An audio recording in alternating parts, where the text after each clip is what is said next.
ছাত্ৰ-ছাত্ৰীসকল, আজি ক্লাছ 10 মেথছৰ অনুশীলনী 8.2 কৰিবলৈ লৈছোঁ। এয়া চোৱা, কুৱেশ্যন নম্বৰ 1টো কি দিছে? তলৰ সংখ্যাকেইটাৰ বৰ্গ সংখ্যাৰ একক স্থানৰ কি হ'ব? মানে এককৰ ওপৰত কি হ'ব পাৰে বৰ্গ সংখ্যা। যেনেদৰে ইয়াতে 272 আছে, এতিয়া আমি গোটেইখিনি কৰাৰ কোনো প্ৰয়োজন নাই। শেষৰ অংকটো যেনেকৈ 2 × 4, তাৰমানে ইয়াৰ একক স্থানৰ অংকটো হ'ব আমাৰ 4। ইয়াতে ঠিক তেনেকৈ 9 × 81, তাৰমানে এককৰ ওপৰত কিমান আছে 1, তাৰমানে এইটো এনচাৰ হ'ব 1।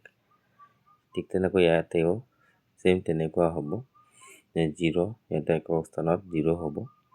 7 ডবল কৰিলে 7 × 7 = 49, ইয়াতে 9 হ'ব এককৰ স্থানৰ অংক। ঠিক তেনেকৈ কুৱেশ্যন নম্বৰ 2টো ইয়াতে কৈছে যে তলৰ সংখ্যাকেইটা পূৰ্ণবৰ্গ নোহোৱাৰ কাৰণ কি? আমি জানো যে কোন কোন অংক থাকিলে শেষত থাকিলে অংককেইটা পূৰ্ণবৰ্গ হয় বা পূৰ্ণবৰ্গ নহয়।